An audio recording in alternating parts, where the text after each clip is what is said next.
Hi, welcome back to my channel. I just wanted to have a quick chat with you about repurposing content because it's come up a few times recently. In the last few days I've spoken to people and they want to know how to make sort of the most bang for their buck in terms of getting content. So I know a lot of people out there are talking about video content and when you record videos and how you can use that in various different ways in your business. So I wanted to just kind of summarize, just to give you sort of a bullet point of what you can do with it. So if you're recording videos like this, you can take reels from them. You can put them on your blog. You can have them transcribed, turned into blog posts, and then you don't have to sort of pay someone to come up with new, fresh ideas. You're not sort of reinventing the wheel. So you can have those on your blog. You can use snippets and quotes for social media images, as well as the videos and the sort of enticing things that you can take out of it. You can put them in your email marketing. So I wouldn't recommend trying to embed actual videos in there, and I wouldn't recommend necessarily linking to a full YouTube video, but you can take the content and the transcripts and link to the blog post, which will have the video embedded in it. It gets you better traffic to your website, kind of keeps them all in one place rather than, I mean, I don't know how many of you have gone into a YouTube hole. It's me, it's what I try to avoid day to day. So we're trying to keep them off of there and more onto your channels to keep them, you know, going through the funnel. So we've got email, blog, social media.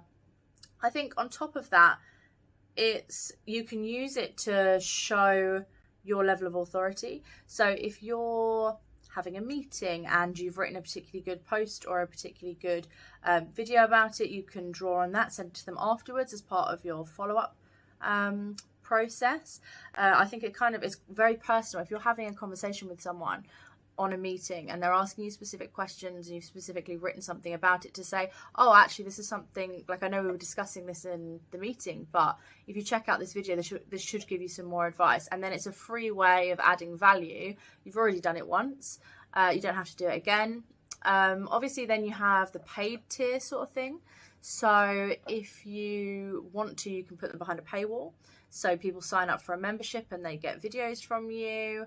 I wouldn't necessarily recommend it for everybody because, you know, just because you put videos out there, case in point, doesn't mean necessarily people want to pay for them. They might just be looking for that one snippet, that one little piece of advice, and it's not worth it to them to pay for it. But that said, so companies like IT support companies, managed service providers, you've got this really interesting thing where you're providing a service that tackles very specific problems. So my computer doesn't work, or my business, you know, it's things to do with the business. So you can actually put those behind a paywall. For staff, you could include it as a staff training portal if you wanted to. So you could record videos on how to change a password, how to do this, how to secure your email account. And they can all go behind a paywall that the company pays you for, or the individual pays a little bit additional for. So they're not only getting support, but they're also self-supporting, and you're getting an extra revenue stream. So I think it's really important that we're not just putting content out for content's sake. I'm a firm believer in, I'm not going to pay for something one time.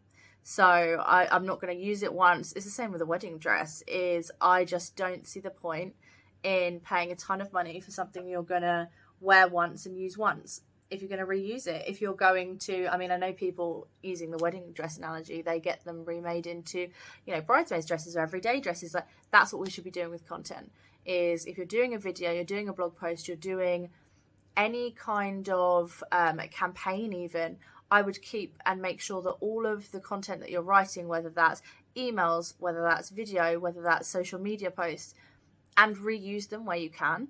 And whether that means maybe slicing them up a bit or making them evergreen. This is the joy of evergreen content, is if you're doing it in such a way that you can reuse the video over and over again, that's where you're going to find the most value in your business. Because you take, I mean, this video so far has been 4 minutes, and I'm going to do this one time. I'm going to use this for my blog. I'm going to use it as a reel, probably, well, maybe. I'm going to use it on social media. I'm going to use it, you know, maybe behind a paywall at some point or another as part of a course or part of a package. So it's really important that when you're creating things, you're thinking about the big picture. Don't just go, I want to talk about this, I'm going to talk about that one time. Obviously you have reactive videos and things like that, so there's things that are going on right here and right now. And they do have their value, and they can bring in, say, traffic, or they can bring interest. And if you're going to tie it specific to a sales or an offer, that's fine. But I think you'll find in the long term, the cost for those things, the production value for those things, do those things well, is going to end up being more expensive than trying to, you know, do evergreen, trying to do things that you can reuse and repurpose in your business. So yeah, if you want my 2 cents, and what I always recommend to clients and what I use and do myself is, even if it's a social media post or a blog post, make sure that you're thinking about the long-term effects of that and what you're planning on doing with that in the future. Because there's nothing worse than, you know, changing direction and going, all right, so everything I've just paid for is completely irrelevant. So yeah, repurpose your content. A few of these ideas were specifically for video, but you can do the same thing. So for blog posts, you can turn them, I mean, you can literally turn them into scripts if you really wanted to. And it works both ways. You can turn them into opt-ins. So you have blog posts. If you, let's say you've done a series of blog posts on one particular issue, you can pull all of those together into an opt-in. Now, you have to be careful because you've got to add more value, otherwise they can kind of go online and do it themselves. But you can definitely do that. Add some graphics, add some stats, add some kind of additional value, maybe even just add a discount. So they're opting in and they're getting all this stuff all in one neat package, and then they're getting a discount as well on top. So it kind of makes it more high value. But yeah, there's so much stuff that you can do with everything. It's not just sort of, you know, nothing has to be a one-trick pony. Even with sales that are going to be used for, you know, one time, you can repurpose them. If you don't say necessarily the year, or oh, April, it's this, or it's May, or it's whatever.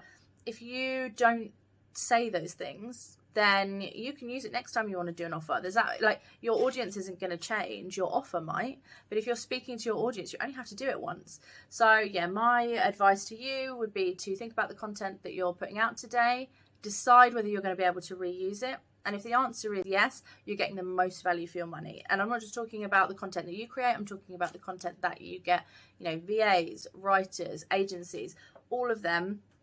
Like, let's start putting stuff out that's meaningful and can be reused for your business. All right, I hope you have a good afternoon.